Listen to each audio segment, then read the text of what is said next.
Hello everyone and welcome to Box Office Receipts for the week of April 6, 2020.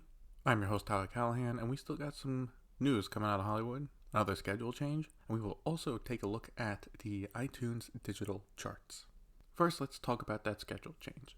So, it took a week, but Disney finally decided to move Soul from its June spot to November, now opening November 20th. This does push back the original animated film set to open around Thanksgiving, Raya and the Last Dragon, which will now open March 12th, 2021. This bumps the last major movie to come out in June, and now the next major movie to come out is the next Purge movie set for July 10th, then Tenet at July 17th, and then the movies that were pushed back are set to come out. Also, to add a small change, Paramount has pushed back SpongeBob SquarePants Sponge on the Run from July 31st to August 7th. This comes as they push back their Mark Wahlberg action movie Infinite back all the way to Memorial Day of next year. So again, the team studios assume theaters will reopen around the end of June, start of July, and that by the end of July, it is in full swing, which is very possible based on the track we are on. At least in America, we have hit the peak in some states, and those states now have 2 to 3 months to slowly get back to normal. However, if things become worse than expected, expect the movies to be pushed back again. I still believe that Disney was going to use Soul as a movie to be ready to go if theaters do open in June, but I think they realized the risk was too big. Again, they do not want to be hit again after what happened with Onward. Instead, I think if they want to push out movies ready to go, it'll be New Mutants and possibly Antlers. For the Fox movies, from what I've seen, is that they cannot dump them on Disney Plus because previously, Fox had a deal where their movies go to HBO for streaming, and that's still in effect until next year, 2022. So since you just don't want to give your competition first access to a movie you haven't released yet, you would hold on to it for theatrical release. I wonder if they can skip that completely though, or maybe just release it on Blu-ray and digital at the same time, and then stream it at HBO. I doubt it, but for the New Mutants, this could be the best thing for them. If they release it as theaters open, people are willing to watch anything just to get out of that house, that could be better than expected return for the movie. Now, I'm not saying it would be big numbers or anything, but maybe originally if it opened in April, as expected, and everything was normal and got, say, 70 million domestic, maybe now it might get closer to 100. But do not take me at my word for those predictions. I would need some solid information like how many theaters are open, what capacity before I make any prediction like that. In other news, Cinemark announced that they are selling $250 million in debt securities. The securities will be backed by liens on some of the company's property, and the money raised from the sale will be used for general purposes. Right now, this is a smart move to take the risk because they do have to stay afloat the best they can until theaters reopen up and they can start to get income flowing. And while $250 million might not seem like a lot, they are the third largest movie theater brand in America, with 554 theaters. Meanwhile, the number 2 in theater companies, AMC, looks to be preparing to file for bankruptcy. Now, this is from the New York Post, so take it with a grain of salt, but apparently AMC has met with a law firm called Gastel and Manges to look at a Chapter 11 bankruptcy.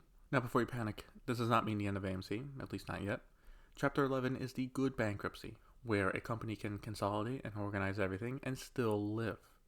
Now, this probably means for AMC to live on, it would have to sell some of its assets and most likely close some of the least profitable theaters they have. So they can live, they'll probably live if they do this, but they don't, leave in the same way they come in. Now, if this does not work, then they would have to file for Chapter 7, which would liquidate everything, as in the company cannot function anymore and everything is up for sale at the highest bid, so the debt can be paid back. Now, do I think that'll happen yet?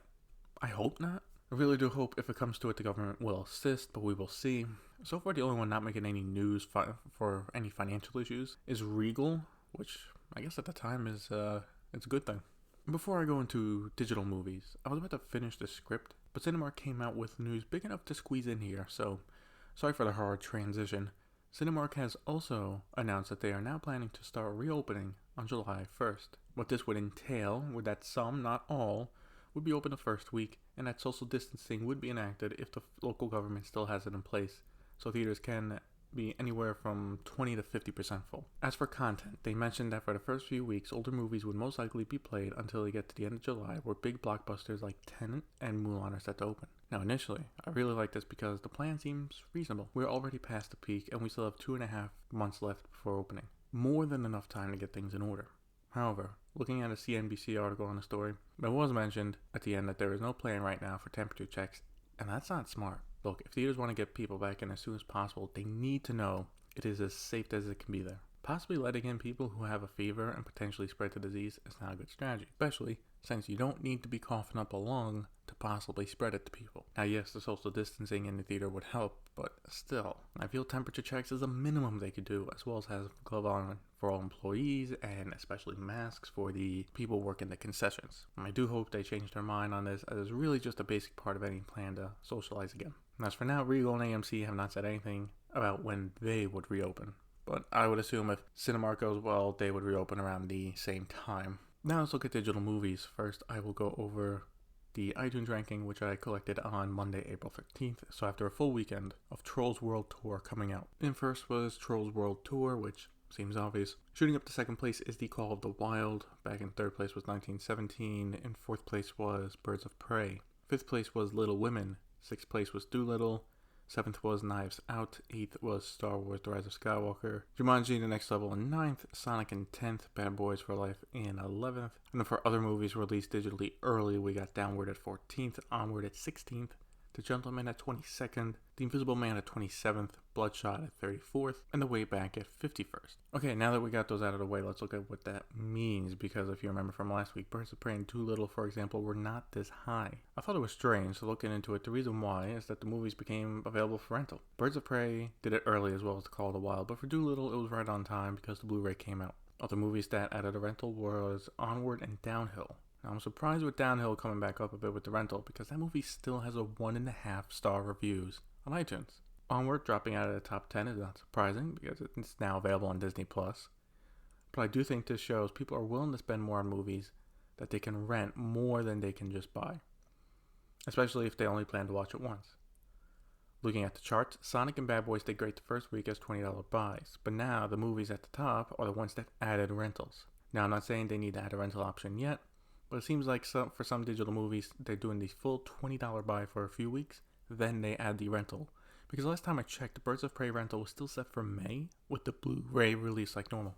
So it's time to talk about the big movie in the room, Trolls World Tour, which, at least for whatever kind of opening weekend you can call this, seems to be an initial success for your Universal. It was number one on iTunes all weekend, and on Monday, Universal sang its praises and success, saying it had the biggest digital launch ever, and was number one on iTunes, Amazon, and Fandango Now, among other VOD platforms. However, this was said without any substance, as we don't know how many rentals were purchased, or was the total gross. The only thing we have is from Fandango Now, saying it was the biggest debut for them ever for the platform. But it's only been around for a few years, so Now, what does this mean for the entire industry? Right now, it is too early to tell. The reported budget of this movie was $100 million, not including marketing. So, doing some rough math of $100 million divided by $19.99, just to make back the production budget, Universal would need to sell just a little over 5 million copies to break even on that.